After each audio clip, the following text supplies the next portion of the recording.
You're right. I think that an exercise like this is important. One of the interesting things is you talk about comparing apples to apples. And so you can take each one of these items, say the kneecap scores. Every student in Timberlane takes a kneecap score, regardless of their ability of where they are in 11th grade, or actually 10th grade, going into 11th grade. Every student in the district is required. Now, I don't know if that's the case in other schools. So when we compare, for instance, kneecap scores, we need to make sure we're looking at apples to apples.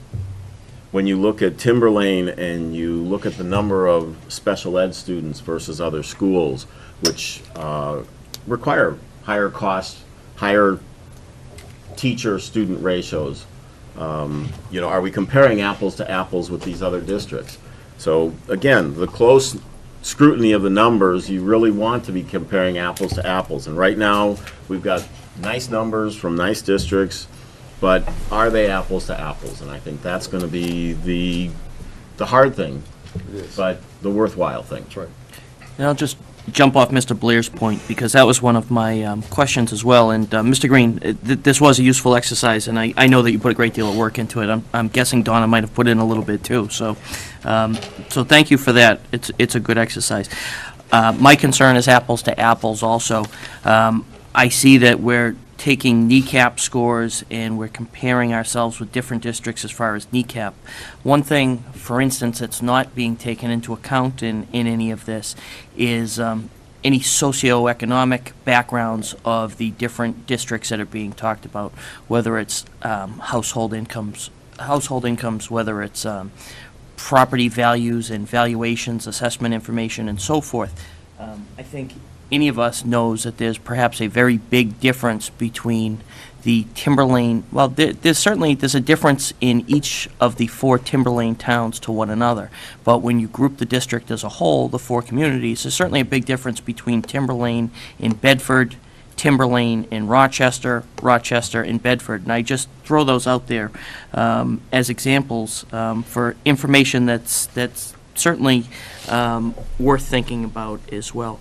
As I understand it, and correct me if I'm wrong, as you're going through this, you're taking a position or having a notion that we can or should get down to a staffing level of 612. Is that correct?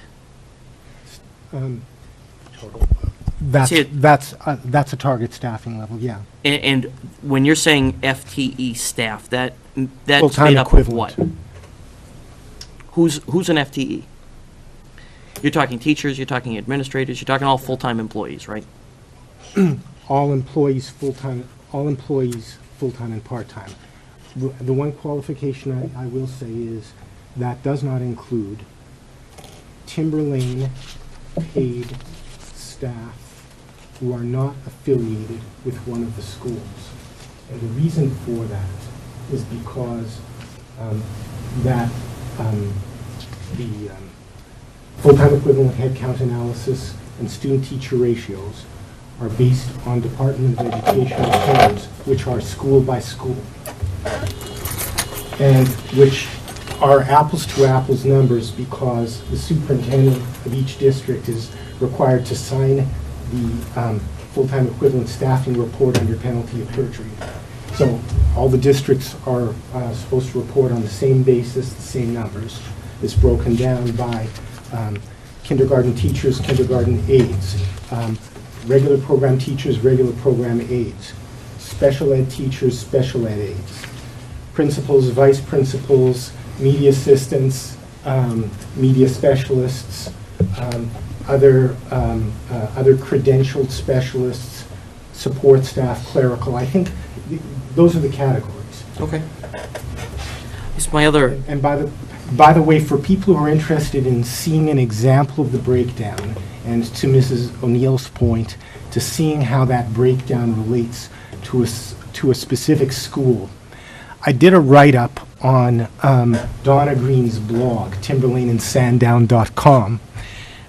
Sorry, timberlaneandsandown.wordpress.com.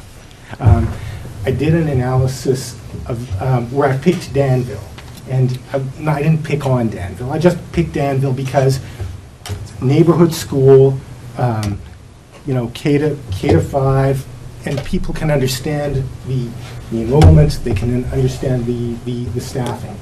So read that and you'll see exactly how that staffing breakdown works. think Can I ask a follow-up real quick? Go ahead. In regards to full-time equivalents, some of this is teaching assistants who are required by IEP. Did you take that into account, the students that require an IPE and that is required, and we don't have any control to reduce that staffing? I mean, how many employees do we have that are required by an IEP? The answer is yes, but I thought I would go through, actually, we sort of slipped, but I was going to go through and deal with all the questions, and one of the there were a couple of questions about special ed. Let me ask a couple of questions just to wrap up the questions and comments from everybody else, and then, Mr. Green, I'll give you a few minutes to try and answer how you will. I think the question was already asked and answered. Maybe it started with Mr. Horns, that this committee has no actual control over directly how many employees there are in the district. That's not a function of this committee. This committee can certainly try and influence that through how it budgets and what it allows and what line items for there. The same applies certainly to student-teacher ratios. That's not something that's set by this district, though we could certainly try, not set by this committee, though it's something that we could certainly try to influence based on the way that we budget. I believe I'm correct in saying that the Timberlane School District is the largest employer in this region. And when I'm talking about this region, I'm talking Plastow, Atkinson, Sandown, Danville. There is no employer in those 4 towns that employs more people who live in this area than the Timberlane District does. And as I understand these numbers, we're talking, at least what is being proposed is to, or kind of your thesis, if you will, is to get down to a full-time equivalent staff of 612 people. Doing so would require cutting 76, essentially 76 positions from our district. So what we're really talking about when it comes down to it is laying off 10% of the employees for the largest employer in our area. So I just wanted to point that out as well. Mr. Grodsky. I don't think that- Order. Mr. Gary has had his hand up. I can defer to All Mr. right, King. sorry, I just want to make sure we're being fair. I think we've already established, I don't know whether you've accepted it or not, but I think we've already established that Mr. Green has not provided us with the information that we need to make any decisions, including reducing the staff by 76 or whatever the number is. And I absolutely agree with you, and I agree with Mrs. O'Neill. Governing how many members there will be of our staff is not under our purview. Quite frankly, this whole analysis, I don't think, comes under our purview. I think we're not the ones running the educational department. All we're doing is creating the budget. It's the people who are operating this school, and if that's not the right term, who are running the school district on a day-to-day basis. Those are the people who have to understand these metrics so that they can make the decisions that we can't make. I think Mr. Green has set us on a really good course, but I don't think it's a course for the Budget Committee. I think it's a course for the SAU and the school committee, quite frankly. They're the operating companies. Mr. Gary, do you want last shot, or you all set? I will try. So, Mr. Green, I'll turn it to you if you want to try to respond to some of the points or questions, and then we'll wrap this up. Sure. First of all, vis-a-vis sort of tour, last first. If this isn't the Budget Committee's responsibility, nothing is. Now, where I plan to go with this, and I took this presentation to a certain point, and I laid out, I suggested some next steps, but the point of those next steps is I can use this, and I plan to use this to substantiate a bottom line budget recommendation. And in the end, the bottom line budget recommendation is all that matters, and it's all that this committee can do. But by going through this analysis, I can prove that my bottom line budget recommendation will still provide this district with at least as good resources or better resources than other districts that are doing a better job. And therefore, it can be, even though there's a cut in the budget implied, it's a cut that does not have to take away from the quality of education. In fact, we should be expecting an improvement in the quality of education. Now, let me try and work back through some of the specific points. First of all, special ed. I did not take this group through the detailed numerical analysis and spreadsheet to work from a student-teacher ratio to a staffing recommendation of 612. I have that analysis. That could be next week's presentation if you wanted it. But the important thing about that presentation, or about that analysis, is that after applying student-teacher ratio as a starting point, I've grossed up the special ed areas so that I'm not recommending reducing any special ed staff, period. And still we can be down to 612.